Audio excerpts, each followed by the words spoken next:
build your own house well. You are not qualified, and if you do it anyway, you are wicked in the sight of God. It's just that simple. He said, well, no, I'm doing something good for the Lord. He told you not to. So you must be doing it for someone else yourself at that point. Okay. So, hi, and welcome to Reconstructing podcast. My name is Monica Henderson, and I'm joined by Laura Arthur.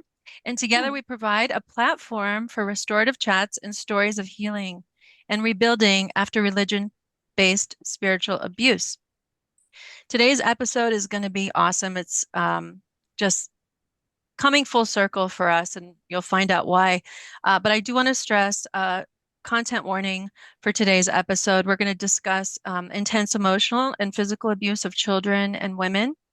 And if those are possible triggers for you, we just ask that you possibly, consider not watching or watching, just being ready to pause the button. We don't want to trigger anybody. Our episode calls attention to abuse suffered at the hands of Pastor Steven Anderson and his wife, Jujana Anderson, both of Faithful Word Baptist Church in Tempe, Arizona. Now, open disclosure, both Laura and I were members of Faithful Word Baptist Church until July of 2020. We left willingly during a major scandal that exposed Pastor Anderson's lack of pastoral qualifications. And we are set to discuss these issues during the latter end of this interview, so make sure to watch until the end. Several days ago, a YouTube video was released by a channel called Dead Domain, and it featured John Anderson, the 19-year-old son of Tempe, Arizona's notorious NIFB pastor, Steven Anderson. In the video, Steven Anderson's adult son details for the first time the cruel treatment, and physical abuse he and his siblings have suffered since childhood at the hands of his parents. As of last night, that interview has garnered 40,000 views. A couple days after that, he released another video on the Preacher Boys podcast, also on YouTube.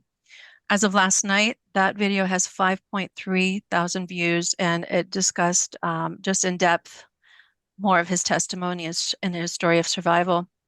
Now, if you've never heard of the New Independent Fundamental Baptist Movement, the NIFB, as we're going to call it, here's a flash primer. Per Wikipedia, the NIFB is an association of right-wing King James-only independent Baptist churches that began with Steven Anderson of Faithful Word Baptist Church out of Tempe, Arizona. Faithful Word Baptist Church, with Anderson at the helm, as well as some of its affiliated congregations, have been embroiled in controversy over the recent years. 4 years ago, a scandal rocked Faithful Word Baptist Church and its congregants, and this scandal openly questioned Steven Anderson's pastoral authority. Today, we have the awesome privilege to speak with John Anderson. And this is his 19-year-old son, third in line out of 12 siblings. And we are so privileged and so happy you can be here with us today, John. Thank you so much. Yes, thank you. Thank you. I appreciate that. Thank you. So I just wanted to just put a couple facts about the National Children's Alliance that reports that an estimated 1 in 4 girls and 1 in 13 boys in the U.S. are estimated to experience child abuse. Child abuse can be emotional, physical, and psychological. Laura, did you want to ask any questions before we start? Oh, yes. So I wanted to, right off the bat, we wanted to just ask you a couple questions. Are you a Christian? Are you a Christian, John? Okay.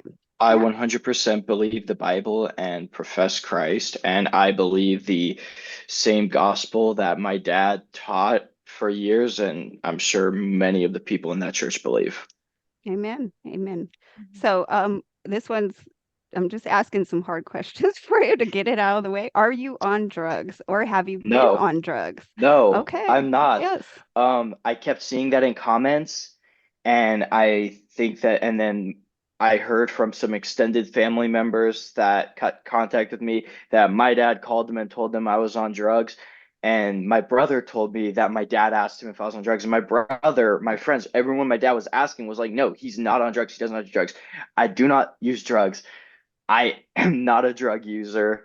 Yeah, and we absolutely believe that. We just want the world to understand this as well. My job, drug tests. I couldn't. I was even gonna do say that. you have a job that is right. If people are questioning, they can know that he is currently Right. employed with a job that drug tests him on a regular basis. There is no Yes. question about his sobriety. We got that. Not sure Good where job. that got started. That is just my Well, dad it's railing a in an way effort to to discredit me. exactly. So, and the third thing that we really want to get out there is did you attempt to contact other pastors or other people within the NIV movement leaders before you went to, I believe his name is Jordan and Preacher Boys, Yeah. I don't know, Eric? So what happened with that was when this all happened, it was obviously very conflicting and it was something I prayed about. And eventually the decision I made was that it wasn't out of spite for my dad or wanting to get revenge for my dad. It was out of understanding that he is not somebody that belongs behind the pulpit. He is not somebody that belongs having an audience because he has so blatantly disqualified himself for multiple different reasons, which we'll get into later. But he is somebody that has always professed and always taught that public figures should be publicly held accountable. And people were saying, oh, well, you shouldn't have aired out family dirty laundry. Well, there's family dirty laundry. And then there is him doing things that are illegal and violent and go blatantly against the standards set forth in the Bible, because people should know the kind of church that they are taking their family to. People should know the kind of Absolutely. pastor that they're getting marriage and parenting advice from. So I did approach 4 Baptist pastors, 3 of which identify as new IFB, and none of them would speak about this. One of them, 2 of them I contacted before going to Jordan, 2 of them I contacted after. Uh, One of them said, I said, hey, could you give me a call? I'm interested in talking to you about a situation. And I didn't give anything else. Like, I didn't say anything else, right? I said, hey, can I give you a call? I want to talk to you about something. And this is somebody that, like, I personally knew. And he straight up was like, I'm not interested in talking about this situation. So he clearly knew what I was going to bring up. Right. So I texted him back and I said, so I said, do you believe that somebody who has a long history of spousal and child abuse is qualified to be a pastor? He never responded to that message. Another pastor didn't respond to my message whatsoever. And then 2 of them just kind of like asked a couple questions. But when I was like, so is this something you're interested in talking about? Is something they kind of just like, they were not interested Right. They whatsoever don't in want to addressing touch that. anything Right. like that. It is just him providing a platform, and there's somebody with over 100,000 YouTube subscribers that provided Mhm. that platform. They're just asking questions. All they were a catalyst for me to tell my story. So, Amen. It was good. it, Yeah. hey, maybe You you should do it. ask yourself the question of why no Baptist pastors were willing to Mm-hmm. talk about him. Right. Bingo. Right. Yeah, bingo. What was your intent in contacting them? Did you just want to talk to them one-on-one, or did you want them to feature you on their channels, or the, So the first pastor that I contacted, it was with the intent of wanting to of asking for guidance on it, because it was a pastor that I very much looked up to, and I have gone to his church a lot, and I considered him to be like my second pastor. Obviously my church that I was going to for my childhood was my dad's church, but I considered to be like a second pastor. So I wanted to talk to him. Um, and he had no interest in talking about it or providing any guidance or providing any advice. The other 3 I went to, it was with a thing of like, hey, this is something that should be talked about? Is this Mhm. something that you are willing to talk about, since this is somebody you have publicly affiliated with and publicly promoted? Mhm. Were you already estranged from your parents at this time, or was it before that? No, this was a few days A few after days I changed after. parents. Okay. This is another thing, by the way, that my parents are. My dad is saying that he cut me off, and then I did all this as revenge. No, I cut my parents off Mhm. because of what they were doing. The last time I saw my dad, a couple hours before I filed the CPS report, I saw my dad that morning. That was like what I witnessed in the home that morning. That was final straw. I was getting off work, and it was like, I don't know, 8 a.m. or something. I'm just getting off work on my way home, stopping by. And my dad sees me and he's like, hey, son, how are you? You getting off work? And it wasn't uncommon for me to stop by on my way home from work. And everything was cool. Then a couple hours later, he found out I was going to CPS, and I had a conversation with my mom, basically explaining, standing up to her and standing up for my younger siblings. And then he cut me off And then he was like, well, I don't want anything to do with you. But no, he did not cut me off, and it is as revenge. Okay. And We I were was, on perfectly good terms prior to this. you said something there that you witnessed something that was the final straw for you before you went to CPS. Was there an incident of abuse that happened that you Yeah, witnessed? yeah. Okay. And so that Growing, was recent for people who yeah, are wondering growing. if this is still ongoing, because I think the other criticism is a lot of people are like, oh, well, that was then and now they're better and what, but this is an ongoing thing. This is not something that just happened and it has rectified some magical way. So you The recently abuse, saw an it's not as incident. bad as it was. Sorry, it's not Yeah. as bad as it was, has slowed down a lot, but it is still far beyond what is outlined in the Bible, what is outlined Mhm. by the law, and what any child should have to go through. And all 8 kids in that home are not safe. And I have witnessed abuse virtually every time I have come over as an adult after moving out, as well as it was an ongoing daily thing while I lived there. Okay. Can you kind of retell what that instance of abuse was that you saw that day?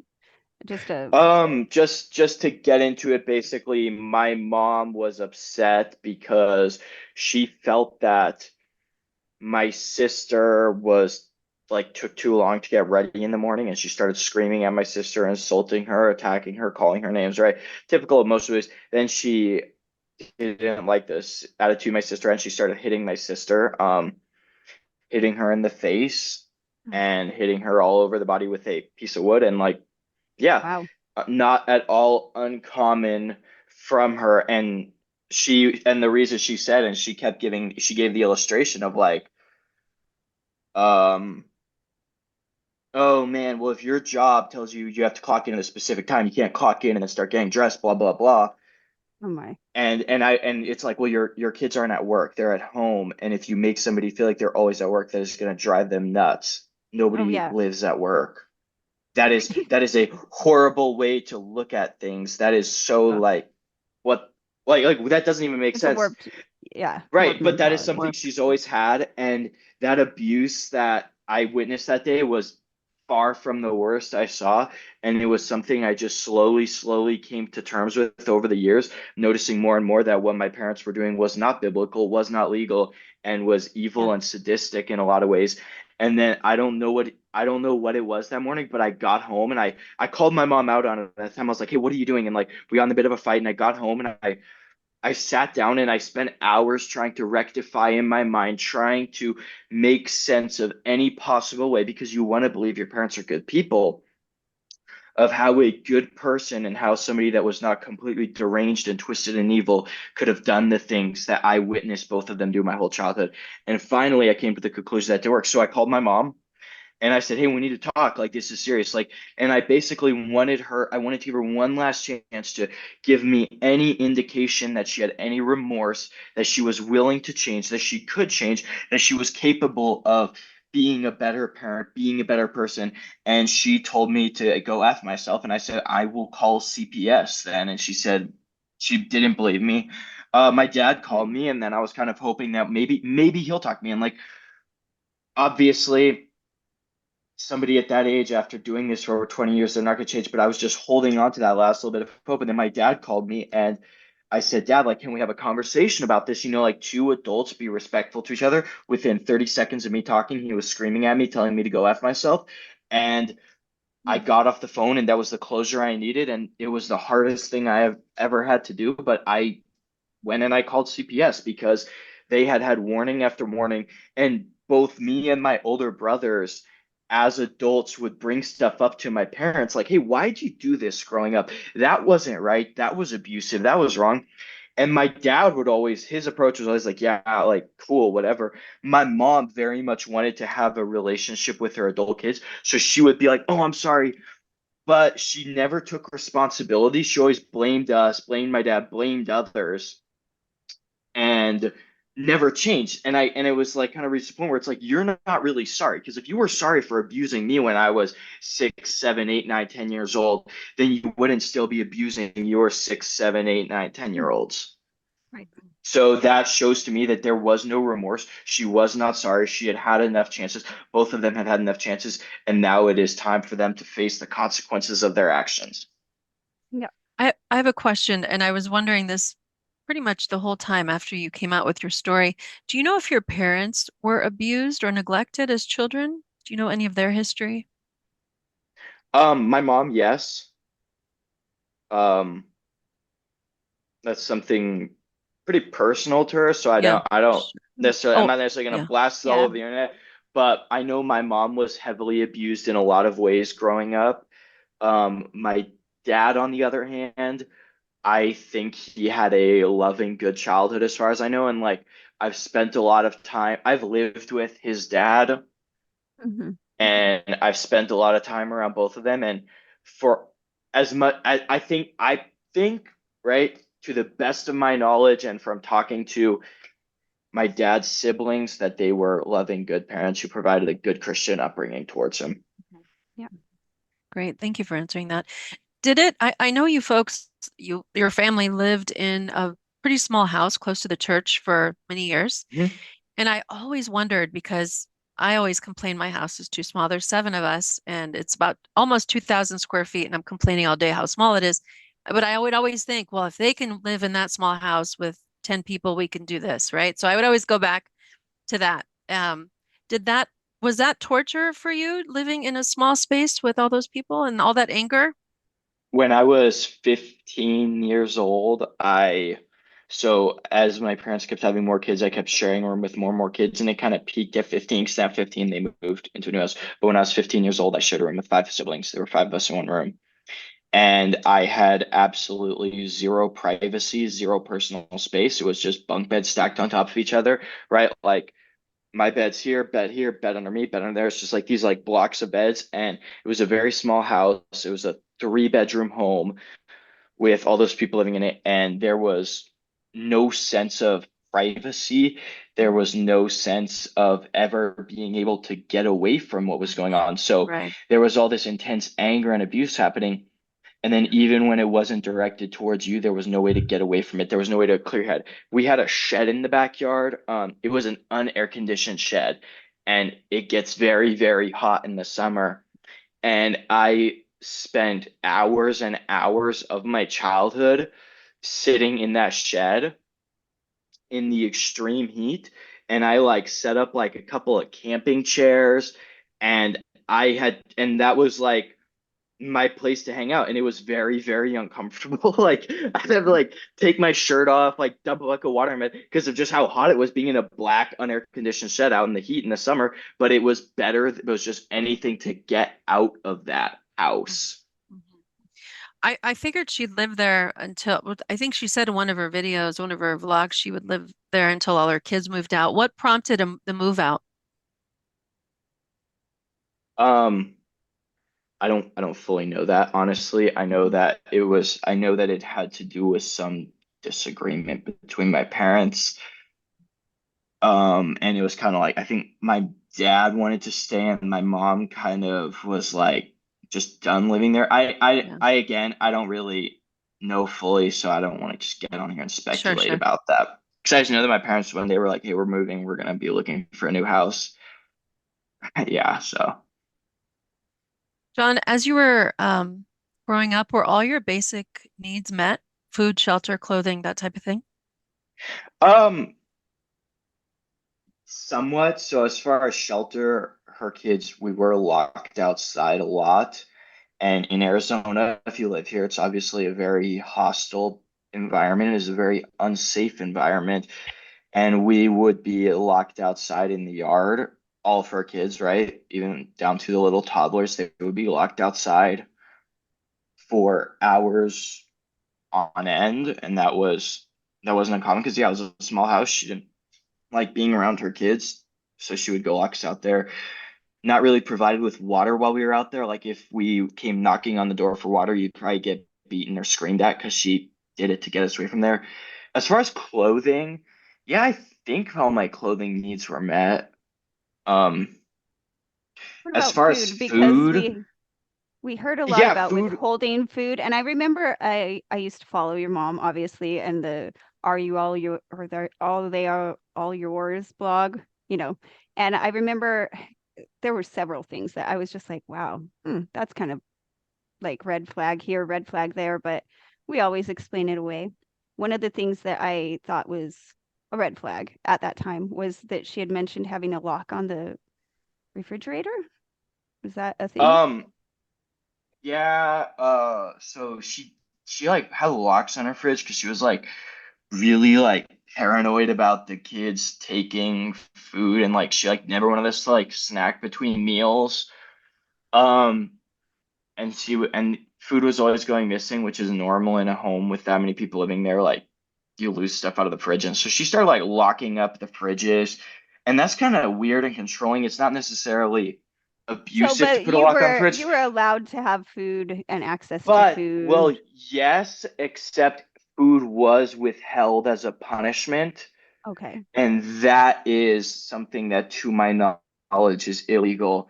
And from a moral standpoint, withholding food from a kid for a day, a small child needs to eat. And it would be like, oh, you're having a bad attitude. You talk back. Well, you're not eating all day today. It would be a full And day. that, yeah, Full up day. to a full And day.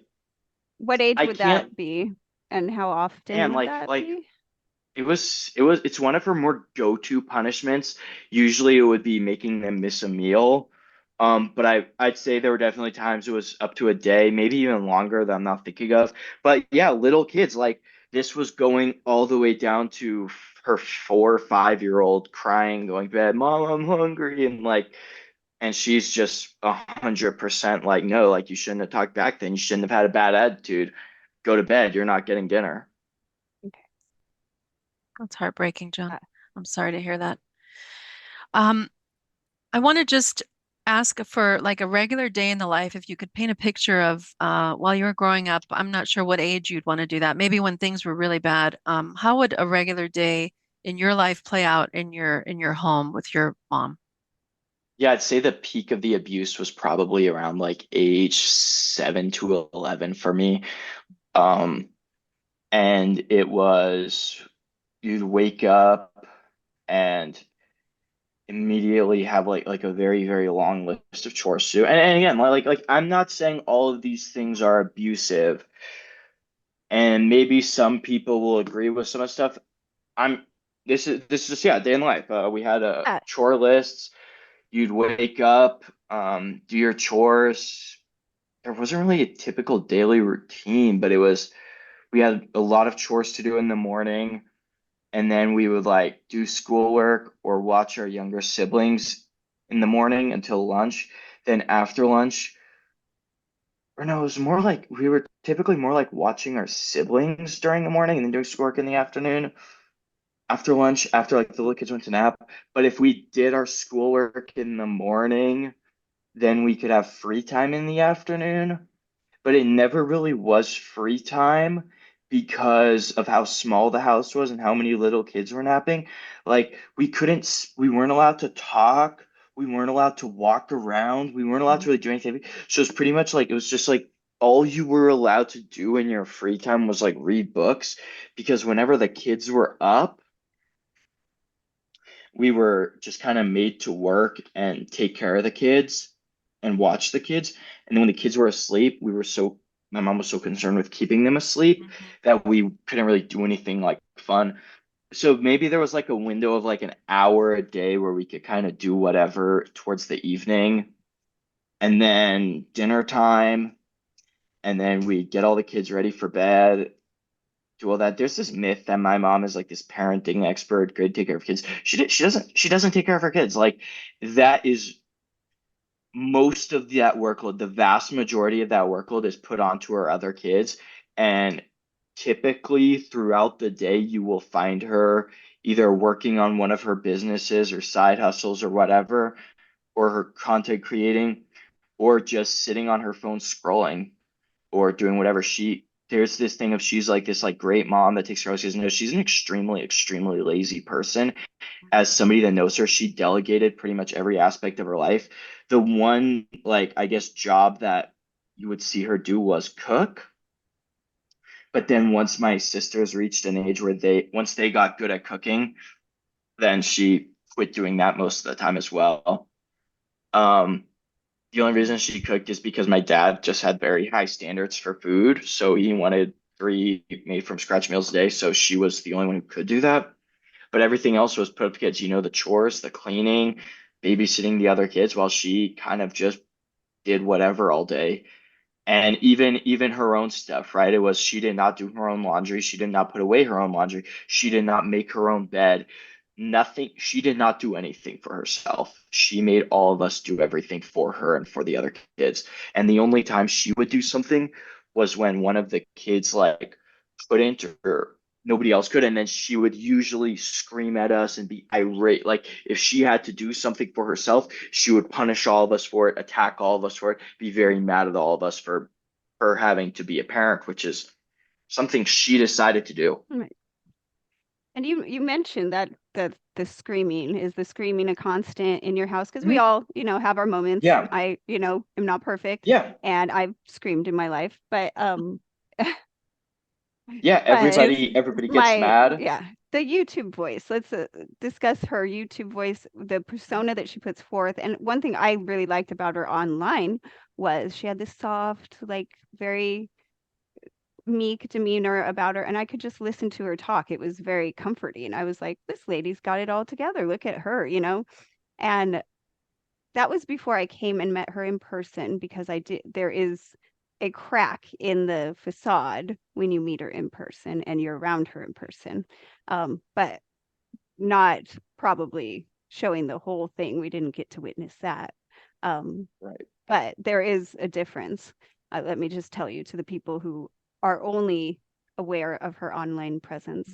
But was screaming, yelling, you said degrading. Those were daily. They were all day, every Constant. day. Okay. And abuse, physical. Because, you described a day that sounded somewhat okay, and Yeah, so ordered. that was And just like but in between all of the getting chores done, doing your school, this is constant yelling, constant abuse. Can you describe that? Can you describe what kind of abuse is it on the, not that it matters, but to some people it might, the degree, it's in the face, it's using instruments, it's not done out of punishment, it's done out of anger, it's those kind of things. Could you elaborate yeah. on that? During a typical day, how many children were being abused? What were the age ranges? How often? And what triggered it? That's a lot. If you could. There was no age range. I have seen my mom hit an infant more times than I could count, and it wasn't even like obviously a baby can't do anything wrong or break rules. So No, it'd be like she's holding the baby, that's the baby's shocking. crying, and she'd hit the baby. She would do it with her hand and she would do it like with a wooden spoon. And then obviously going all the way up to my dad beating 17-year-olds, and my mom wouldn't really do that much physically to her 16, 17-year-old, because it's like her sons at that age like it's not, she's not going to be able to have a formidable effect of that, because it's like we're all much much bigger than her. So but up to my 17-year-old sister, she was extremely physically abusive to my sisters all the way up to 17, and all the way down to them being an infant that cannot speak, cannot crawl. And she would probably beat kids between her and my dad. I would say probably close to 20 beatings a day. Wow. Of those, I would say probably about half would meet a third. I'd say about a quarter to a third of those would meet the legal definition for abuse, because obviously spanking is legal. Yeah. And it was about I don't know, like as a kid, dude, I remember thinking it was a good day if I got 3 beatings in a day or something. And like Wow. my mom, That's like I was constant with that amount of kids. That's constant, just a constant. absolutely constant. She's She was constantly screaming, constantly yelling. It was very uncommon for her to be happy. It was very uncommon for her to not be in an angry, pissed off mood. She was always mad at us. She was always fighting with her kids. And the beatings, it was not just, that's another thing I want to stress. It was not just where you broke the rules, you're going to get a punishment. It would be, she would be angry about something, nearest kid to her would get their ass beat. The beatings were also used very often for interrogations. She would beat confessions, both her and my dad. Deny this now. again, if you are somebody that personally knows my family and has a way to contact my two older brothers that do not live at home, they may hold different opinions on my parents as people, but the actual facts of the matter of the abuse that they did and how they carried it out, they can back that up. And one of the tools that was used frequently was a folded up electrical power extension cable. Another one was a belt. And it was not just on the buttocks, like my dad teaches, it would be on the back. Getting hit in the face as a kid was extremely common. And with the electrical power cord, that would leave bloody marks. You would bleed from that. Several times kids would black out from it just because of the extreme pain. Like it wasn't like they were knocked unconscious. It was like the pain would be so bad that you would faint. That happened to me. And you'd be bleeding, you'd be sore, you'd go to bed that night and you'd be like laying in bed trying to get comfortable on those marks. And that electrical power cord was used for about, I don't know, 3-4 year period when I was probably like 7 to 11, 12 years old. And that was definitely like the worst of it. And yeah, I was getting beat with that thing multiple times a day. And I remember that is like the most fear I ever experienced is when it would be a minor infraction or no infraction at all, and my mom or my dad would start going for that cord, and you would and it was immediately, I'm a little kid and I'm 9 years old, and I'm breaking down crying, like begging her not to. um and then 1-2 hits from that thing, so they would use that on your back or your buttocks, more commonly the back, and 1 or 2 hits from that thing and you're dropped, you're on the ground. It hurts so bad. And then I would be writhing on the ground and shielding your face, whatever, screaming, begging for her to stop. And it seemed that the more reaction you had, the more it would anger her, the more it would rile her up. And she is a psycho, and she would get mad and she starts screaming, raving, and just beating the absolute, just beating these kids. My dad and my mom both, more times I could count, would say, "I will beat you," would threaten to beat us within an inch of their life, and it very much felt like it. And as a little kid, I very much was constantly afraid for my safety, constantly afraid for. I remember laying in bed at night, paranoid that they were gonna come in there, and because I was pulled out of bed multiple times, or was like pulled out of bed, start getting beaten just to get you to admit to something. And these beatings were very long. It was not at all the punishment matching the wrongdoing. And in many cases, it was no wrongdoing at all. It was just my mom getting triggered and freaking out. On the subject of child abuse, that was something my dad rarely would partake in. That was something that was the majority of the time done by my mom.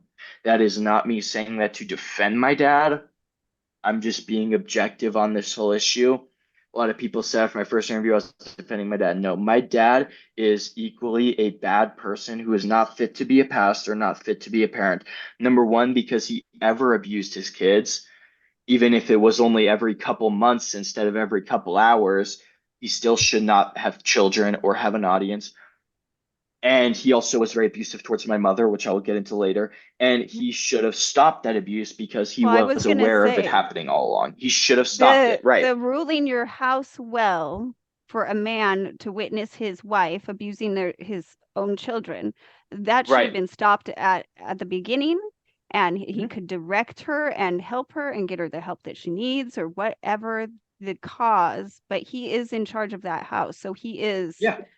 he is liable if he is aware of the way that she's treating the kids and either giving the okay or turning a blind eye or participating in all of those.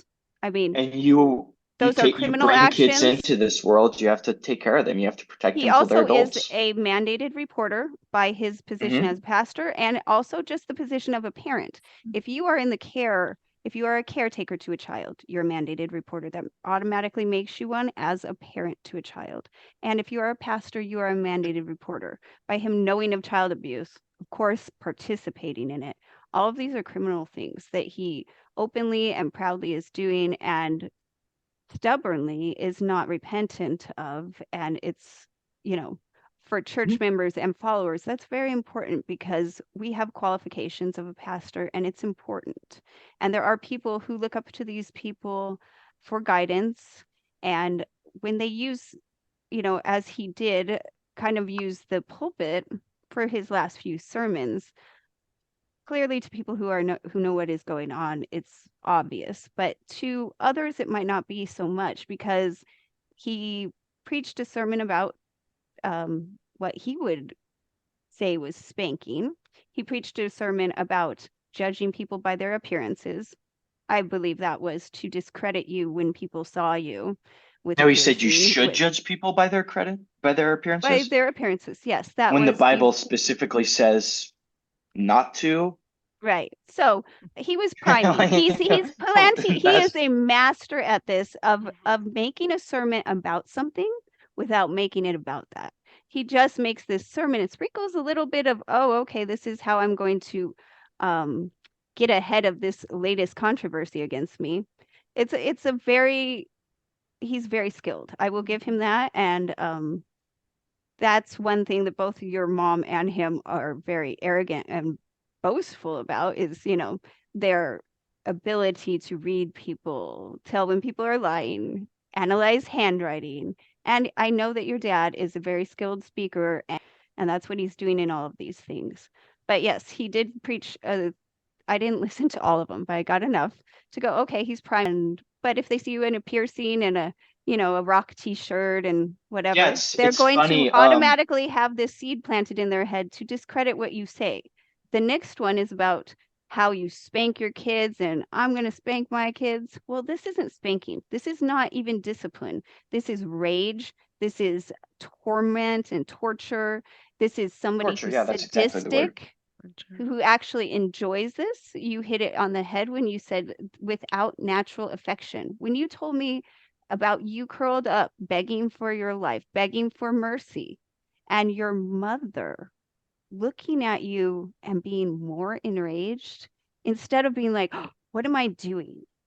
That's the natural affection. That's not That, something a like, normal person is capable of. yeah, That's not something a normal person is capable of. That is the type of behavior that my dad has always preached is something that resembles that of a reprobate, and modern secular psychology would call sociopath. Somebody that my mom at no point ever showed any feeling or remorse thing. Obviously, years later, she's like, "Oh, I'm sorry, I did that." Obviously, not stopping, so she was really sorry. But at the time, she has never appeared to have any empathy towards any of her children. That is not normal human behavior. no, it's That not. is not the behavior of somebody who is psychologically well. That is very bad. That is very wrong. That is a very evil, twisted, deranged mind right there. The things that she would do. And in addition to the physical abuse, the emotional, mental abuse was nonstop. She degrades her kids. She insults her kids. She attacks her kids, calls her kids names. I have never in my life had somebody say things to me that were even half as like hurtful. Like the worst things that have ever been said to me were said to me by my mom, and that was so constant. And when you're a little kid, you derive so much of your like sense of self-worth, your self-image, you derive all of that from your parents. And this was something I spoke to my mom about as an adult. I was like, hey, like you are calling, she would tell her daughters that were 14, 15, 16, 17, they would upset her because she felt they weren't doing enough work on the house, and she would start yelling at them, and she would start telling them they're ugly and no guy's ever going to want to date them. And that is absurd, and that is so harmful, that is so damaging to their psyche. And I would call her on that and be like, why are you doing that? And she even said to me during the last interaction, I said, hey, you are going to degrade her, you're going to destroy her sense of self-worth. And she said, that's my goal, Wow. because she very much wanted, both of my parents are people that are extremely narcissistic and obsessed with themselves, and they are obsessed with control, so they wanted to have absolute control of their kids. And as a little kid, you definitely believe that. And especially with how sheltered I was as a little kid, I was homeschooled, so I had no other adult role models in my life. I was going to the church, which was an echo chamber of my parents' opinions, and anybody who believed something different than my parents or questioned their opinions was kicked out and ostracized. And then I never saw a movie until the age of 10. So yes, as a teenager, starting around 14, my parents did relax a lot on their rules, and now at home, my siblings are allowed to listen to any music, any movies. I remember getting beaten when I was 12 for listening to 80s rock and pop music, and my parents now listen to those same songs they did before. So they have also changed their viewpoints a lot over the years. But while they were getting more relaxed on and pretty much allowing whatever in their home when it came to movies, TV, music, their home became extremely de-Christianized. I have not, like, as a little kid, we had family Bible time, and we were also expected to read the Bible on our own. That is not something that I saw at home for my last few years there, and that is not something that I have ever seen or witnessed. And I've asked my siblings, and that is not something so their home, what's interesting is, like, they're preaching this high standard of morality, but my parents' home was slowly becoming more and more and more de-Christianized. And obviously, I think that kids should be allowed to just, like, listen to regular music or watch regular movies within moderation, within reason.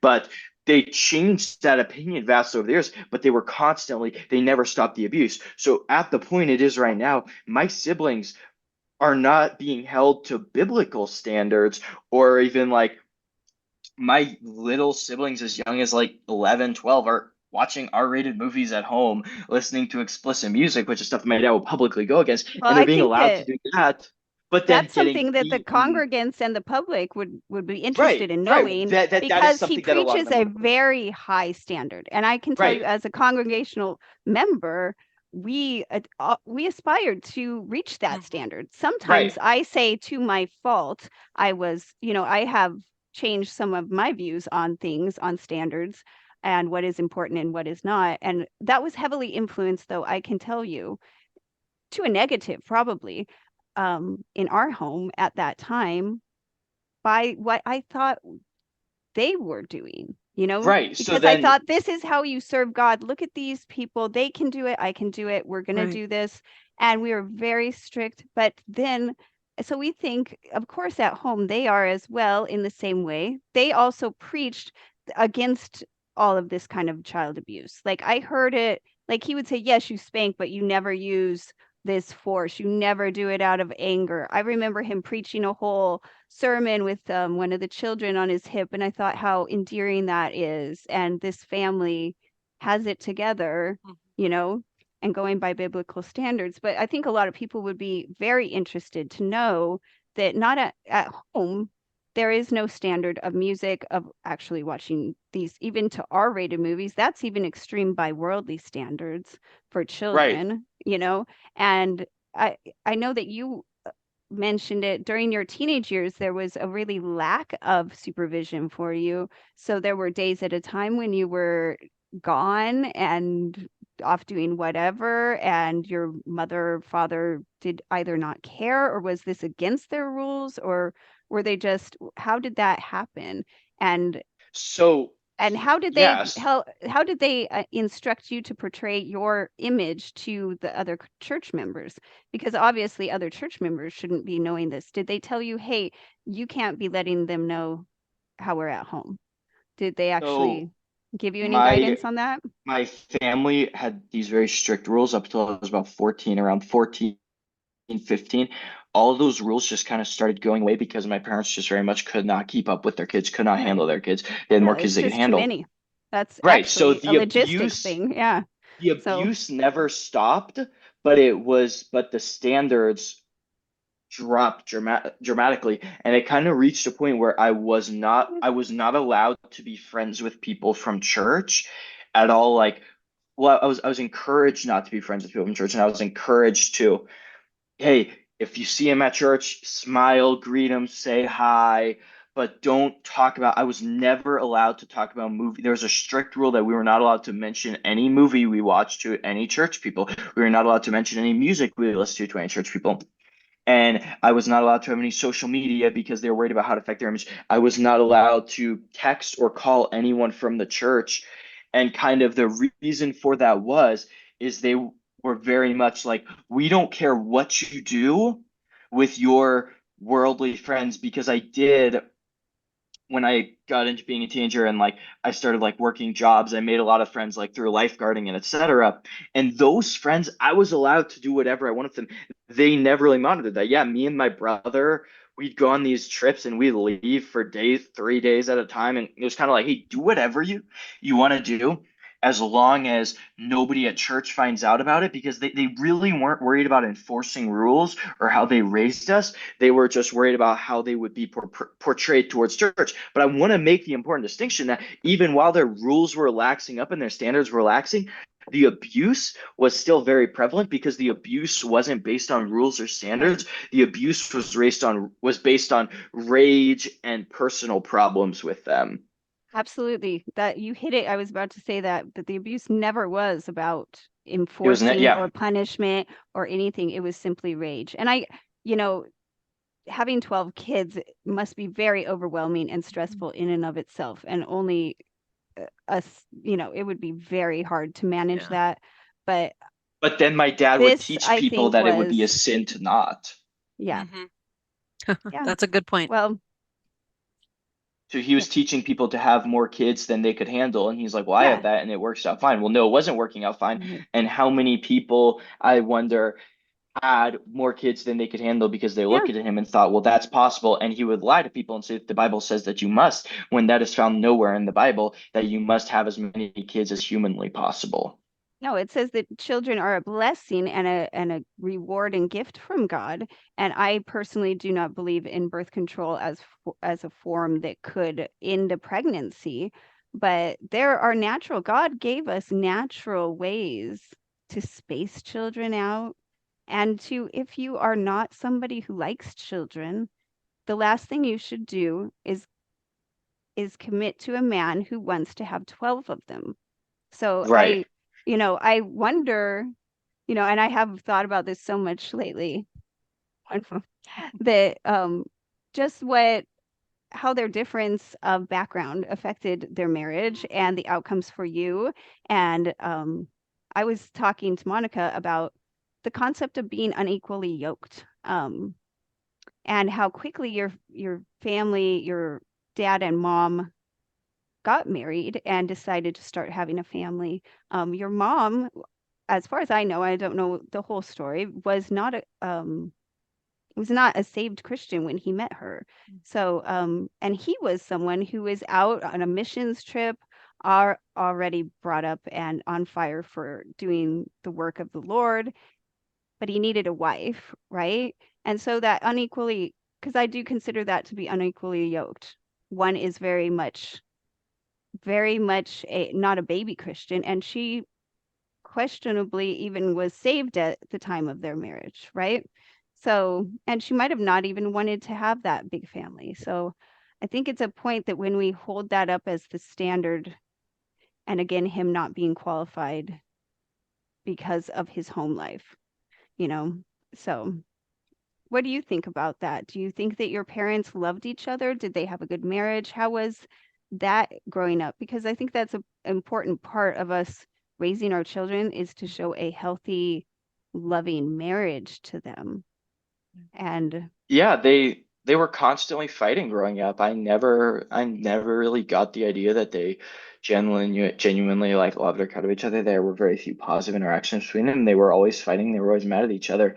And kind of something that's interesting is later when I was an adult, my mom decided at one point, a couple months after I moved out of the house, that she wanted to get a divorce from my dad and she wanted to separate from him. And she wanted to press charges on him for years of domestic violence. And I'm sure this is something she'll deny to my dad, but I guess my dad, he can ask my other siblings, because she went to her 5 oldest kids and basically 12 of them was like trying to paint this picture of my dad being a bad person, which obviously he is, but she wanted us to go to court and testify against my dad for spousal abuse and child abuse. And she told me, and the kind of what the same thing always told her was like, well, if you want us to go to court and testify, we're going to testify against both of you guys. You can't expect us to testify against one parent and not the other, especially when the acts of child abuse you committed were objectively much worse and much more common. So then my mom, she told me, she said that within her first week of marriage or month of marriage, or very soon after marriage, she said he was so abusive towards her that she wanted to kill herself. And I said, and that was before you were even pregnant with Solomon. And she said, yes. And I said, so then why did you bring 12 kids into that relationship? If she was alleging that he was physically abusive from day one, then it's like, well, why did you make the decision to bring 12 kids into that relationship? Because if you've been married for a month and you don't have any kids or somebody, it's not that difficult to get out of that. Obviously, emotionally, mentally, it's very difficult. But like physically speaking, she Right. could have gotten a divorce somewhat easily, much more easily than now when she has 12 kids with him and has been married to him for 20 some years and now does not really have a way to support that family on her own. So eventually she kind of dropped that issue because none of my siblings were willing to testify against my dad without testifying against her as well. And she obviously does not have the financial means to support that many kids because she has not ever worked a job in America, has not been in the job market since the 90s. Then she really can't support those kids. But my mom very much hated my dad. She told me this like on multiple occasions, years apart, about how often she would pray that he would die because she felt like that was like the best outcome. She's like, well, if he dies, because the other thing was she didn't want to discredit his ministry. Mm-hmm. So she was kind of hoping he would die before anything came out like it is now. So then that way he would die, whatever. She wouldn't have to deal with him. She would get a life insurance policy. She told that to multiple of my siblings. Like, and my dad, even if he's gonna watch this, he remembers. I remember them fighting because she said it to his face one day. Well, Dad, she kept saying that for years after, and she would tell it to me about how she prays that he would die so that she wouldn't have to deal with him more.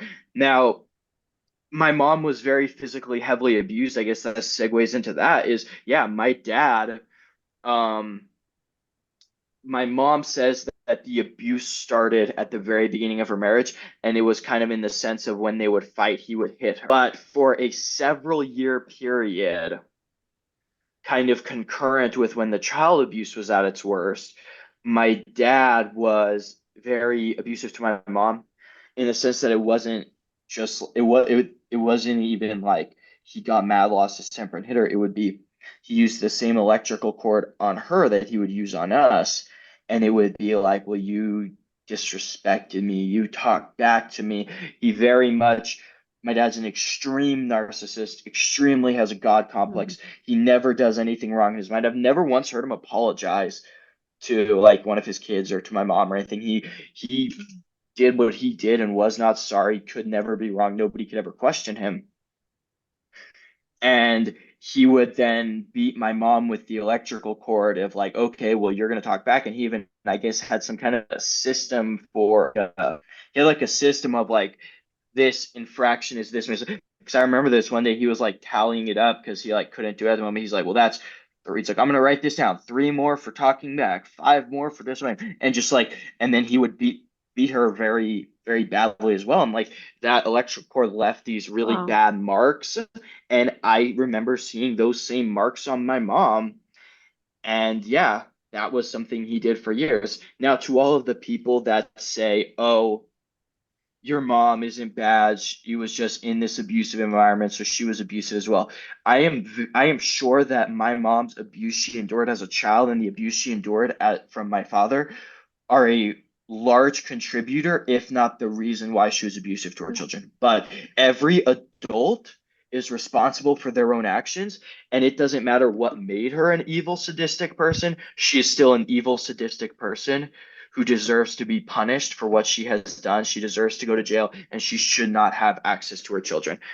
It's unfortunate that she became that type of a person because she was abused, but that does not make her any less guilty or any less somebody that should not be trusted with children and should face the consequences of their actions.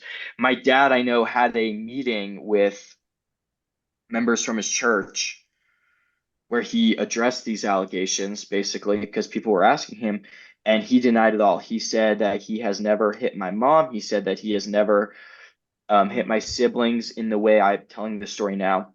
Like I said, the Bible says to take anything at the mouth of 2 or 3 witnesses, and you can ask my brothers, and they will tell you, like, yeah, like my dad beat my mom, and like, yeah. And then I'm sure that as more and more of my kids, because right now 3 out of 3 of my dad's adult children will say and be like, yeah. And if you ask them, like, yeah, he did all these things. So I'm sure that as more and more of his kids become adults and are Mhm. no longer under his control, like obviously if you ask the kids at home, they're not going to be able to be honest because Yeah. for fear of their own safety. But if you ask any of his adult kids, any of the kids that no longer live with him, they will tell you the truth on this and they can back up these facts.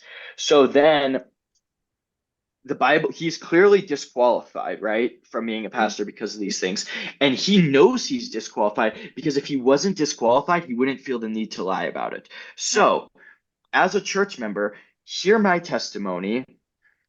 Talk to my brothers. They're not publicly talking about this, but if you personally know them, if you go to the church, ask them, give them a call, shoot them a text, ask them about these things. They can corroborate these details, and you can make that decision for yourself whether or not this is a reliable account, whether or not this is a reliable story.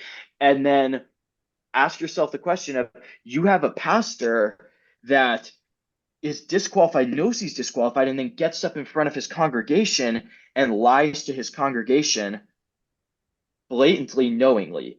My dad knows for a fact he beat his wife for years. I know for a fact he beat his wife for years. So the fact that he is willing to lie to his congregation, then that begs the question of, well, how much of his message does he really believe? Because the Bible clearly states, and he has Mhm. clearly preached many, many times about the kind of curses that God puts on somebody Oh, I who, listened as a to man of him God, knowingly lies.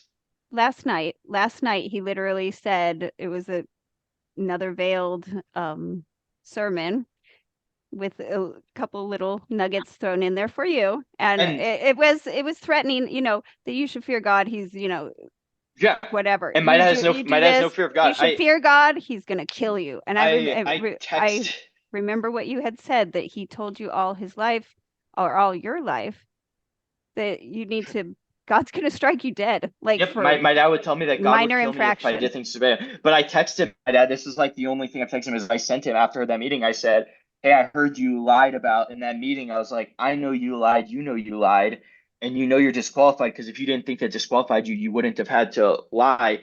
And you clearly don't believe your message. You clearly Yeah. don't believe your own witness." Because then you would know what God's going to do to you. So I have a couple theories about why he's lying and doing that. My number one theory is that he believes that he is doing all this good for God and he's blah, blah, blah. So he's like, well, if I don't lie to the congregation, it's going to do more harm to God's cause in the end because of the fact that he's like, it'll turn people away from Christ. So he's like, I'm doing the right thing for God by lying. That's what I think the most. But his Yeah. preaching, I think very What much turns Yeah, that's he the preaches opposite. wrong, wicked, absurd things that are not in the Bible and then says they're in the Bible, and then that makes Christians look really bad and makes the Bible look really bad. Yeah. When he preaches and has numerously times preached that it is okay to rape somebody if you're married, and that it's not rape if you're married and all of that, and that is an absurd thing to preach, and then that makes Christians look bad. All of those Hmm. other things he teaches, he has his blatantly misogynistic, blatantly sexist views, and my dad claims to be neither of those things. I will tell you, as somebody who knows him extremely well, he very much is a misogynist and a sexist. And my mom, not my dad's not a racist, but my mom openly admits to being a racist to her kids. And that's something I argued with her a lot about as an adult. Like, oh, well, that's wrong. She's like, I'm a racist. And she does not make any attempt to hide that. She openly admits that. So I think that that's the number one reason why I think my dad would be lying. Number two reason is if he truly just does not believe anything that he says, and he's just a plant of the devil to discredit Christians and make Christians and Baptists and fundamentalists look bad. And then number three, my dad has a lot of college degrees. My dad is enrolled in the ASU right now. Church, basically, the last few years of my dad's ministry, church has his all of his time he would spend working for the church, he just spent in college. So he has gained like a master's degree, multiple bachelor's degrees, and the degrees were Wow. being paid for by the church, but also that's all he would work on. So the only thing I would see my dad ever doing for the church would he would preach, he would make content, but other than that, he was just getting paid to go to college. And I think that now that he has all those degrees, he Wow. could get a job in a secular environment. So I think that he might know he's done for at this point, and he's just lying to the congregation as a way to like stall for time until he can get a job and then resign. Because it's like Yeah. as more and more of that, you can't keep Yeah, the he truth can't stop secret it. forever. Yeah. Leave. And I think that if the church doesn't, remove him as pastor and get a new pastor and begin healing, then I think that the church is just going to go downhill very quickly. Yeah. And Well, and God in is a not going to matter of bless an time, unqualified pastor. And absolutely. another issue, by the way, is somebody just asked me about this, and like I forgot about this, but my dad has like publicly attacked pastors and says not valid church or a valid pastor if you're not ordained. My dad has never been Oh ordained. yeah. That's always been a He's controversy, like, I think. yeah, Yeah. no. So he's never been So, ordained, and he has publicly attacked a lot of people for being ordained, and he never had a public ordination. But he claims that his pastor in a private one-on-one Right. conversation ordained yeah. him. But that pastor has since come forward and said that he did not That's ordain right. my dad, and he told my dad he would not ordain him. Right. So that's So why this was ordinations are supposed to be a public service. But he right. very hypocritically attacks other pastors for not being ordained when he himself was never formally ordained. Yeah. He's disqualified on many levels in And and many and and his whole areas thing about there. he So, left Bible college a week before graduating. And I find that really interesting because he said he left because of doctrinal issues. He couldn't like Yeah. he didn't feel good morally going to Bible college, so he left. So why would you leave your Bible college after spending thousands of dollars? You leave a week before graduation because of a moral issue. But what's funny now is my dad is actively enrolled at ASU, and anybody who knows anything about ASU knows that it's the #1 college in the US for oh STDs. yeah. I want to say #1 cocaine Oh, consuming college in the US, and it's on like the top 10 for alcohol consuming colleges. So my dad clearly does not have an issue with the moral standpoints of organizations he goes to.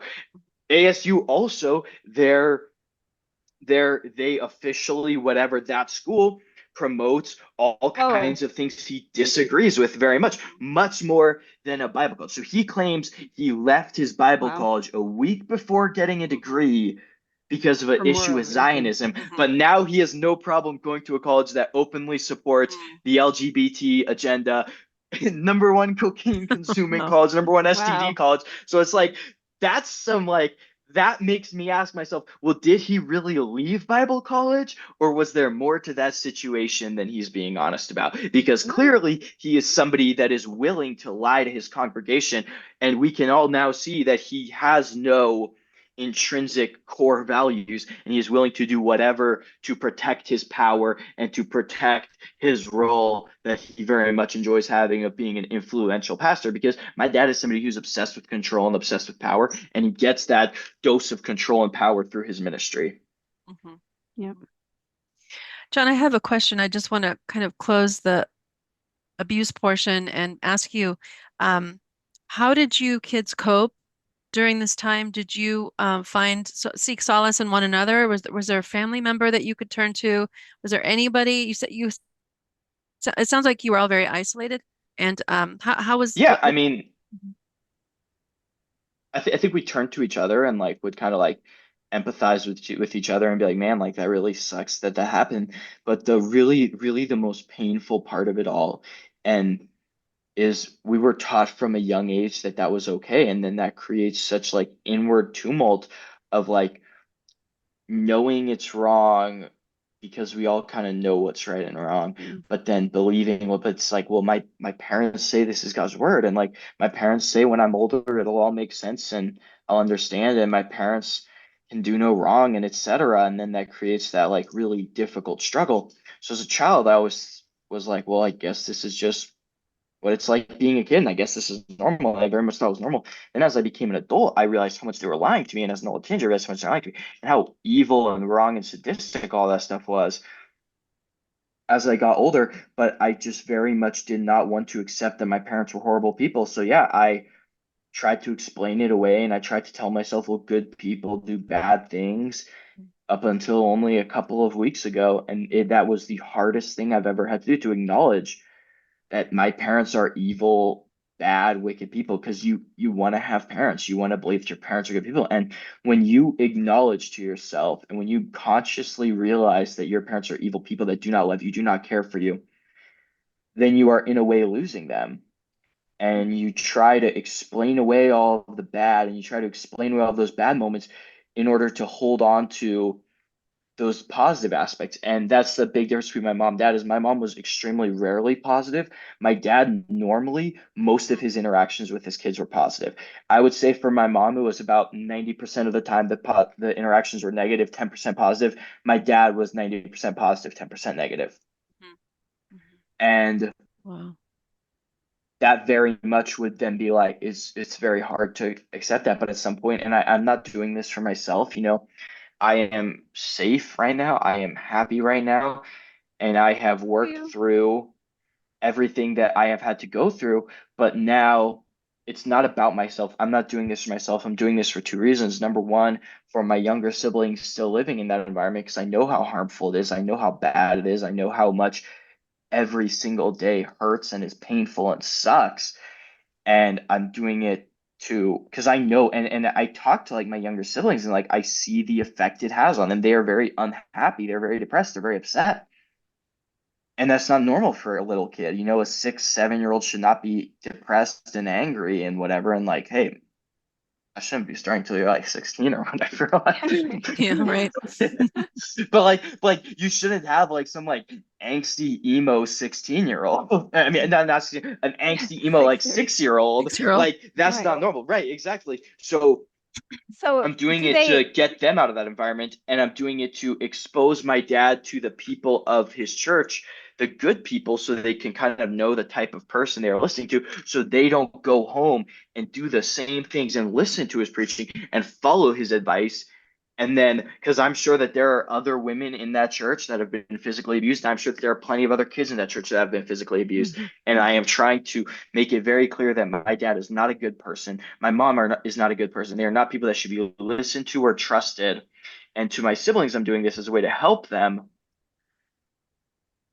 through that, because I firsthand know how difficult it is. And then thirdly, to any kids that are in similar situations that might be seeing this, whether they are within my dad's church or movement or just any kid in any situation. Hey, I know how difficult that is. I know how bad it is.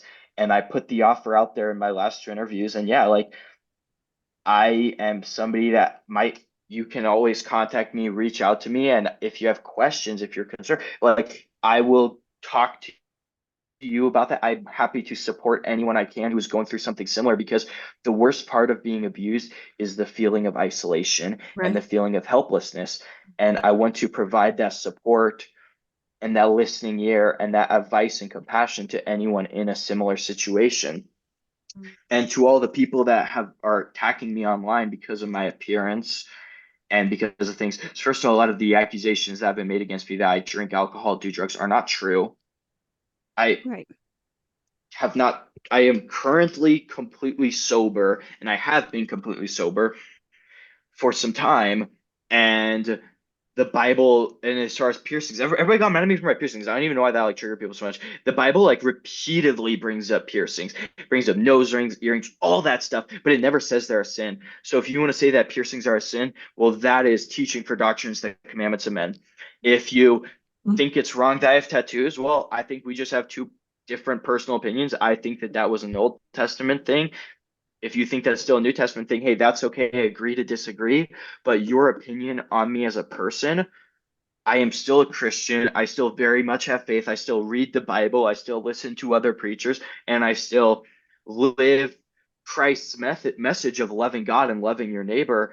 And it shouldn't matter who I am. If what I'm saying is true, then it's true. Hmm. Yes, Mhm.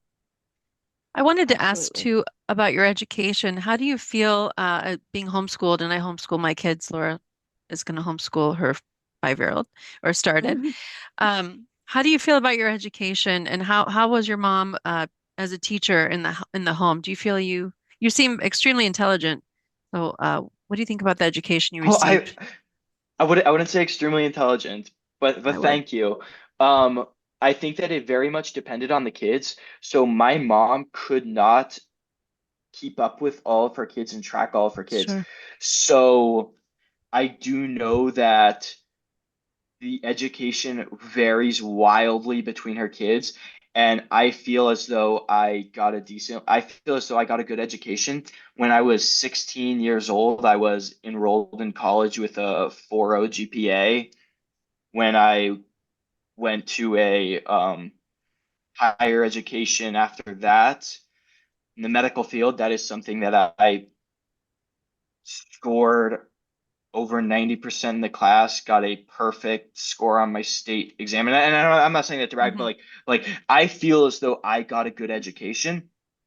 But that's because as a kid, I was always very interested in my education and I always made sure to pay attention to it. But the other kids who kind of weren't as, I guess, nerdy as kids, they would then slack off more and my mom couldn't keep up with it. So I Yeah. know that all throughout the kids, they were always weeks and weeks behind on their lessons. They were cheating was rampant because my mom was having the kids score their own work as Yeah. like 7, 8, 9-year-olds are scoring their own schoolwork because my mom won't do it all because she, number one, had too many kids and number two is Right. very lazy. So I think that a lot of the kids are not going to get a good education. I think that a couple of them will if they really choose to and really work for it. But most kids are not going to naturally have that desire to pursue that education. Yeah, well, that's a great answer. Thank you. Um, I do have a quick question about the scandals in the church. How did those scandals, if you remember, how did they affect the home life? How did they affect the relationship? Would people just blow up when they got home? Or did it affect the home life at all, if you even remember? That scandal obviously had nothing to do with my family, so I don't think that one affected my home life at all. People coming home and blowing up and being mad, well, that was constant. So like there wasn't like my mom's more mad than usual because of the scandal. No, she was just always really mad, always blowing up, freaking out. My dad usually wasn't. He wasn't like screaming, yelling at us on a daily basis. That was pretty rare. So yeah, that type of thing that didn't like have an effect on the family wouldn't really affect us. But I know that one thing that was like really triggering to my dad was if he felt we were making him look bad to the church. And that would be something where like if we did something wrong and church people found out or church people complained about us, we got absolutely smoked at home because he was very interested in preserving his image. So if it was a scandal that at all involved us, had to do with us, yeah, we paid for it big time. We got hit pretty hard for that. If it didn't involve the family, then it didn't really have that much effect, I don't think.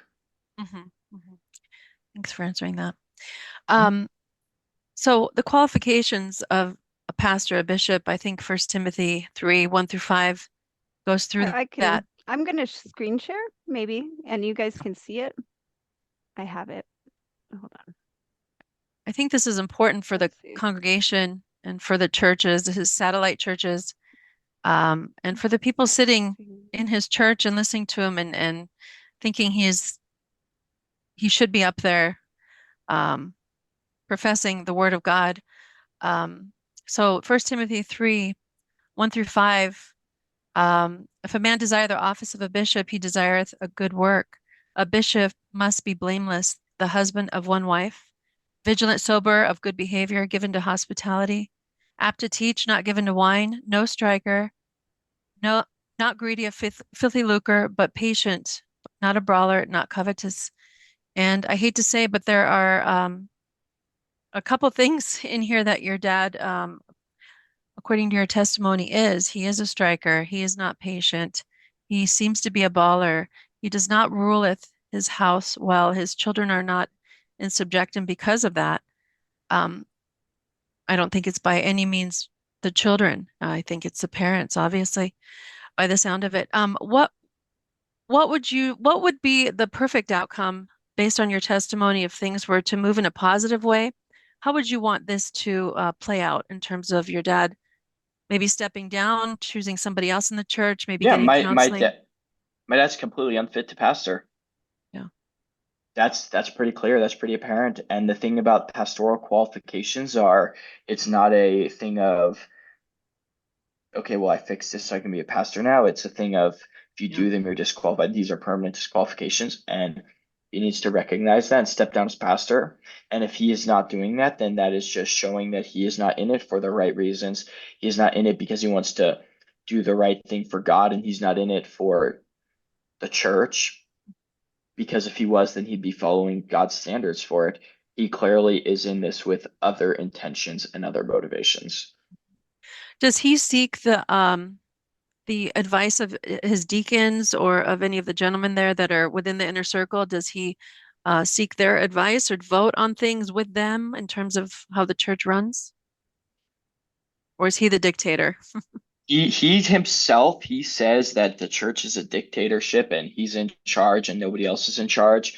I don't know how much advice he gets from them behind closed doors, but like I have brought up a couple of times in this interview, my dad is an extremely narcissistic person, so I can't imagine he puts that much thought or weight to the advice and opinions of others. Mm-hmm. Mm-hmm. Are your siblings still all attending? The ones that are living in the house, do they still all attend the church? I guess they'd have to, right? Yeah, they have to. They don't have a choice about that. And how about your older brothers? I believe Isaac is still attending. Mm-hmm. I don't believe Solomon is. I'm not 100% sure. Mm-hmm. Mm-hmm. And I don't know the full situation with that. Mm-hmm. John, what would you ideally want to happen right now with your testimony coming out for the world to see with the siblings? I'd like the government to do their job, and I'd like them to step in and intervene. I understand that the foster care system is far from perfect, but I believe that as somebody who lived in that house firsthand, I was physically, emotionally, mentally abused on a very frequently on a daily basis. You know, I constantly had marks, constantly was in pain, constantly felt scared and stressed. And in the many stressful situations I have faced as an adult, which I have had plenty of that, I have never felt 1/10 of the stress that I felt on a daily basis as a little kid living at home. And I think that CPTSD and other issues that can cause, I think that environment is not a good environment for them. And as much as I would like to believe that, whoa, my kids can that not my whoa, that my parents can change and get counseling and get help. And as cool as that sounds, like, let's be honest, if you have a couple people in their 40s that have been doing this for over 20 years, they're not changing anytime soon. They are who they are. Right. But yeah, CPS has been contacted and that is being dealt with on that end. Yeah. I wanted to ask something about that. I remember your mom talking about her relationship with the Tempe Police Department, and then she'd go on ride-alongs frequently. She had mentioned that in a vlog, and I was wondering, do you think she has like an in with the city, to where they give them kind of a free ticket out of trouble because of that relationship she established with the police My department? mom's never been on a ride along with the police department. I don't think the cops like my mom very much. Like I don't have any she's never been on a ride along. Did she say that? Yeah, she said that in a vlog. When? I distinctly remember, it was years ago, when That's so I weird. was part of the church, because I distinctly remember thinking, well, I want to do a ride along too. I want to get in and go with these guys. I'll ride along in an ambulance. Yeah. You go contact if you go on any department's website, whether that's fire, EMS, police, and you want to do a ride along, you can request that. But my mom has never been on a police ride along. If she said that, that's really weird. She always acts like she's so in cool with those people, and she'd be like, yeah, the cops came, but yeah, we have really good stuff. As far as I know, I don't think they like her very much. I think they're tired of showing up to her house for dumb crap. Mm-hmm. So I don't see them liking her. What you gotta understand is that with CPS is they're a very limited organization of they get sued a lot and they get attacked a lot. So I think that would be why nothing has happened yet. And there is also then they're going to go tell on me to the authorities, and then I'm going to get in all this trouble, or whatever, get the CPS or whatever. I don't know what is it called in Arizona? CPS, DSS, DCS, CPS. It's called different things in different places. I believe it's called CPS here. But here's the thing about that is, one time I was going there for the meat buy. Remember when your mom used to do the meat buys, the beef buys? And here I am, like I'm thinking, for years I just said Juja can do no wrong. She is perfection. I mean, I really thought she was like an angel. She just was an angel to me because I wasn't on social media, so I wasn't privy to how she was with other people from within the church. She barely talked to me. I just thought, wow, her kids are just behaved. They don't smile very much, but they're well behaved, and the husband and her seem to love each other. So I went there to grab my beef, and I think I had some cookies or something for you guys in a game. And I'm walking up to the door. I'll never forget it because I came home telling my husband, like, I'm not sure what I heard. I heard a primal scream come out of your mom's mouth.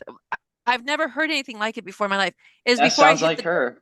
it was before I hit the door, and I thought, oh my God, like, am I walking into like a scene? I was scared. No, So, she's very Wow. psychotic. That's pretty regular for her to just be screaming at the top of her lungs. I mean, at the top of her lungs, like Yep. bloody murder. It Dude, was like it bloody would be murder. so annoying to listen to, just like, shut up. Right. I Like could just totally see that. nonstop. But that's kind of the break in the And facade that I thought. that's very physically triggering. Like Oh yeah. your body releases hormones and your brain has a certain physical response to that kind of stimulus. And when you're having that on a constant basis, like yeah, that's gonna very much affect you. Yeah, I could Yeah. totally see that. I came home, I told my husband, and he almost didn't believe me. He said it It's must it must pretty unbelievable. It's pretty it is unbelievable unbelievable. that you have a It is grown woman in her unbelievable. 40s screaming at the top of her lungs, but no, that was a daily occurrence for Wow. her. She like screamed like ah, and like screaming your name and be like what? She's like, "Get me a cup of water." And it's like, Oh my gosh. Wow. "You have two legs. Walk yourself to the water cooler." Oh wow. Yeah. Oh my. I wanted to Laura, if you wanted to discuss the fruits of the spirit, and then I wanted to Oh, just ask John in the end one more question. yeah, I did want to ask a couple more questions about just the emotional abuse, and I hate to keep going back to the abuse, but I do want these things to be something that followers of Juja and Stephen, especially Juja, because we were all looking to her as the perfect mother, and We were. as mothers, our goal is to raise children who love the Lord, first of all, who love each other, and who feel loved, and who are safe. Those are your goals as a mother. Yeah. And for them to be happy, you want that. But um, I know that you have mentioned this, but I'm going to ask you the question. Did you feel loved growing up? And do you think your brothers and sisters feel loved by your mom? How often did she say she loved you? Did she Mhm. hug you? Does she cuddle with the little ones? And then same questions for your dad. I think that so for my mom, I very much did not feel loved. And I actually remember I remember I would go to, and my mom, me and my brother actually had this conversation of like who are like the kids who my mom dislikes the least. And we came up with three kids, me and one sister, one brother. We kind of like agreed, like, yeah, those are like the three that always kind of like seem to get it the worst and like the most, and that personality issue. And like, I very much was aware that my mom did not love me, did not like me growing up. And that's something I felt every day. And I remember more times than I can count, crying myself to sleep at night, just thinking like, why doesn't she like me? Why doesn't she love me? And I remember I even had this thought of like, as a little kid thinking about how long it would be till I was an adult and like how many years it was till I was 18 and thinking to myself, okay, that's how much time I have left to make her like me. And this sense of anxiety about becoming an adult before I was able to like convince her to like me, convince her to love me. So like with like babies and toddlers, my mom is pretty affectionate with them, but as a kid, my mom never, like that I can remember, like with like her babies, they're like 1, 2, 3 years old. She'll cuddle them, hug them, whatever. But not that I can remember. So it either wasn't happening or was happening when I was that age. So I wouldn't remember obviously. But maybe once, twice, giving me a hug. Very rare to say I love you. That did change when I became an adult. And then like as an adult, she would say I love you more and like give me a hug when I would come over. But like that was not ever as a child. Same with my dad. I'm thinking of one instance off the top of my head with my dad's where my dad said I love you. Can't really think of any time my dad ever like gave me a hug as a kid, something like that. I did feel like my dad actually cared about me more because like my dad would like ask me about my job, ask me about like when I was in college and other education. He would like ask me about that, ask me how it was.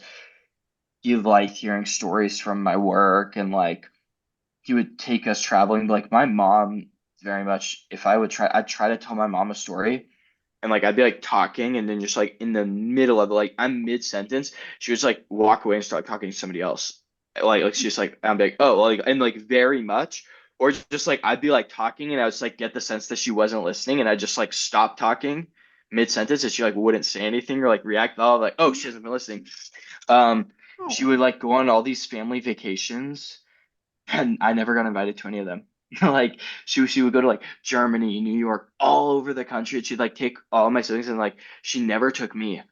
Like I've never Wow. been on one of those vacations. The mm. only like I would go on like trips with my dad that like church would pay for like when we were going to preach, but I've never like been on like a vacation I outside of like California where we I'd always like ask her really. to take me Oh, and that's she so. would be like, well that's entitled. Like I don't have to take you just because I take them. Wow. And she was kind of like, you can go, but you have to pay for yourself. But then she was like paying for everyone else. So like, I don't know what was up with that. And I mean, like, that's obviously not abusive, Hmm. Well, it's a little but it's bit just like, it just kind of questionable, and shows like, it it's shows the not type of person she loving. is. It's Right. neglectful, is It's what it is. yeah, It's It's neglectful. mean. It's just a little bit mean. So it it's is. like, especially It's not a because motherly growing up, thing to do. You want your kids to no, all feel right. included. I'm like, well, I have never been on any vacation anywhere other than California. Hmm. Like, So that I guess that kind of goes into another question of, one-on-one time. Is there ever one-on-one time with the children? Just kind of curious. Is your dad very even much. home every night? Like, is he home consistently or is he just not quite as present? My he's pretty much Okay. always And home then when he's not traveling.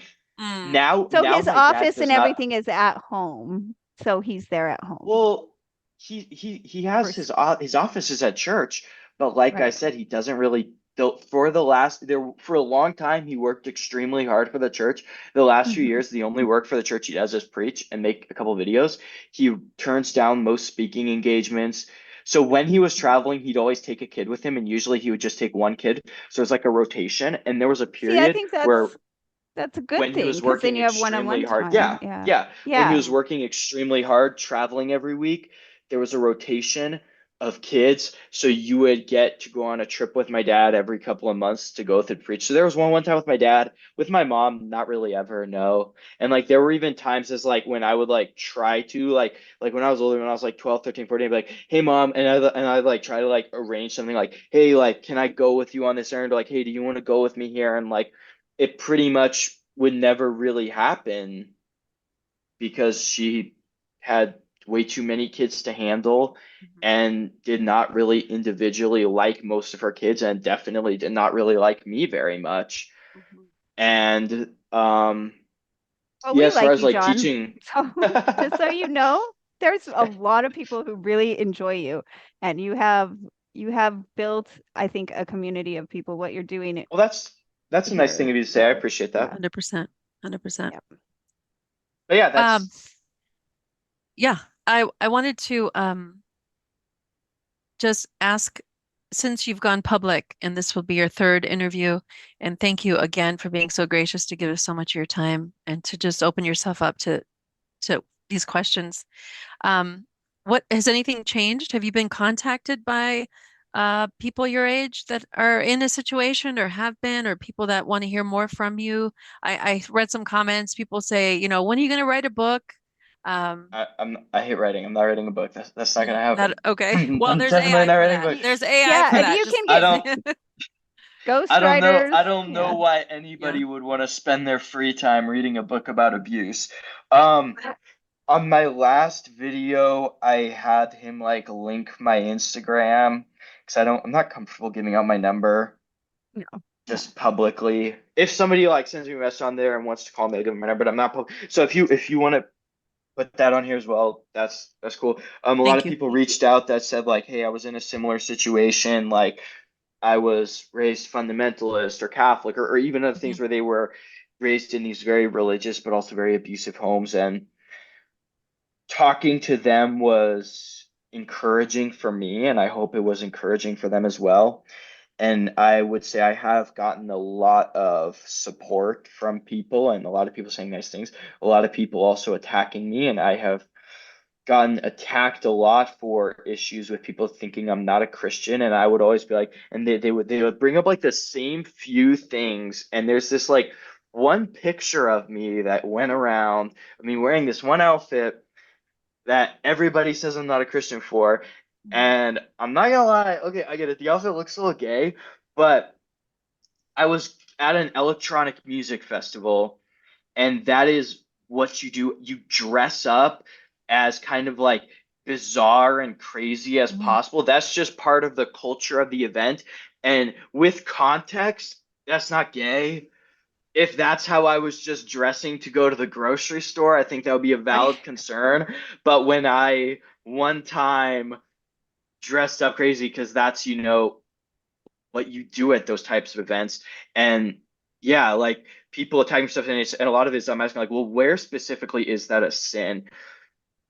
Where Yeah. specifically does the Bible say that you can't have piercings, or like, and especially it's like, dude, that's not the point. Like that is what the Right. Bible talks about. It's talking about like picking out the mote in someone's eye when there's a beam in your own eye, and it's like being abusive and violent towards your wife and kids is a much more serious issue than wearing a questionable outfit to a music festival or having Yeah. piercings. Well, I think that's a Like, common tactic that is used, and I know you don't describe it as a cult, but I do actually think that it is a cult there. I think like I would say a lot of people we have a cult-like view of the what we organization. used to say, I used to say even while I was there, I'm like, well, we're not in a cult, but we sure are surrounded by some cult members. So That like was a yeah. really good way of putting it, I think. I think But that pretty much sums it up. Yeah. a lot of times they attack your personal problem as they did me, and my flaws. So I've gone through that and I've experienced it. And it's hard, but you have to just brush it off because, and I have to make the point, and you, I think, have made the point. It doesn't matter. That's not what we're talking about. We're not actually here to discuss John. John is not a pastor. John is not a father, and we're not critiquing your style. We're here But talking about actual overwhelmingly, abuse. And over even if you were, all of the things they accuse you of being on drugs and, gay, or if you were those things, you talking about abuse that someone did to you is still legitimate. It right. still means that person needs to be held accountable. And you are none of those things. And we are so thankful. And that is one thing that we want to put out there, is that you are still a very faithful and growing Christian. And we are so proud of you for living through all of this and separating I the would say my faith is stronger the now than ever since yeah. separating from my dad in that church. Yeah. And I will say the support overwhelmingly, the majority has been positive. And if you are somebody that left a positive comment the on either or both of the interviews, or send me a message, I did read it all. I think I responded to everyone who messaged me, and I tried to respond to all the comments, but I read your comment and I appreciate it if you did leave that. And yeah, that has been encouraging. But I have also, what's really cool and something I did not at all think would happen when I did this, but I have reconnected with some old friends, and that's been good. That's been nice. Has that been nice? Some That's people good. some people I didn't think I was gonna see again. Yes, So that we're was an aware. unexpected positive of that. Ooh, ooh, raise a roof, Yeah, raise a roof. we're all here for it. I do Oh, have one go ahead. question. It's kind of out of line, and you might not want to use it, but I'm really curious because I have a theory about what happened to your mom. Your dad was on a mission in Germany, and he sees a pretty girl walking down the street, and she's busy in her life, feminist, all that, school, make money, and he stops her, and they end up getting together, and he kind of abruptly stops her own manifestation of who she wants to be. And my theory, my thought is maybe she has, anger because she wanted to come to America because she was curious of how this would play out. Um, she wanted part of this, but she didn't want all of this, right? And my theory is that maybe your dad might be a different person if he wouldn't have married her, for the better. Maybe I don't want to say poison the well, but what do you think about that, about my theory?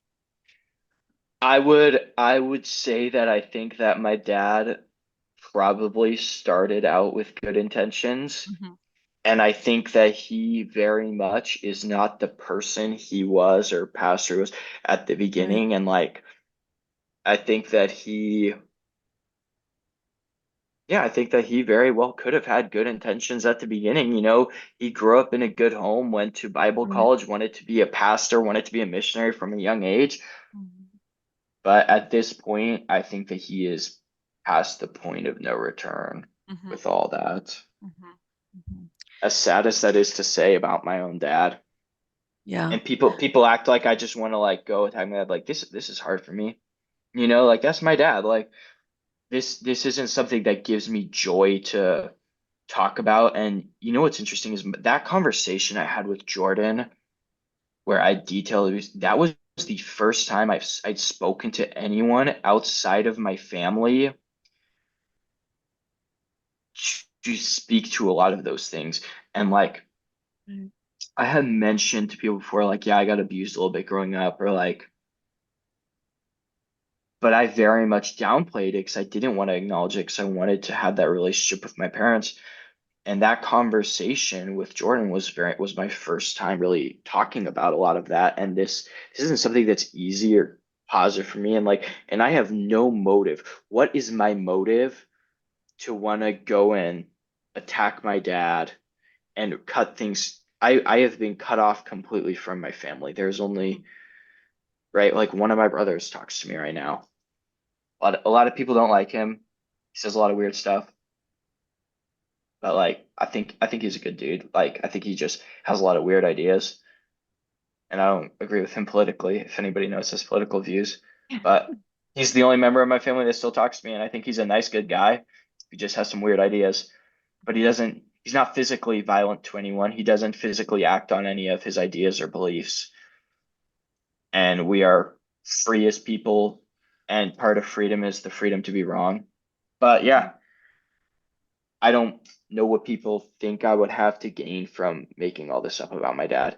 Because 2 weeks ago, I was welcome in their home. Right. I was able to have a relationship with my younger siblings, and that was something that was always really important to me. Was from the time I got my driver's license, like I was always taking my younger siblings that were like the little ones out on day trips. Any day I wasn't at work, I would take them to the zoo, take them to Tucson, take them to Flagstaff, and I'm sure that that's something that they're going to miss. And I'm sure that they're going to ask my parents about, hey, what happened to John? And who knows what they're going to tell them? They're going to tell them that, and I would have them bring my siblings my job to show them what I do and like try to be a good influence. And now I can no longer have that influence on them. And I think that that's not something I like. I don't like the fact that I don't have, as a young adult, 19, living alone, it's difficult when you don't have like people you can go to for help with stuff. You know what I mean? Like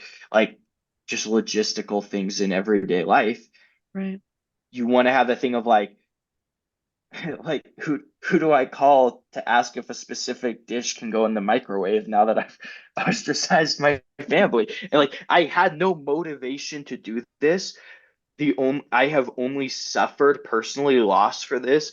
The reason I'm doing it is because I feel that it's number one, the right thing to do, and I will always do what I believe is the right thing, no matter the cost or consequences.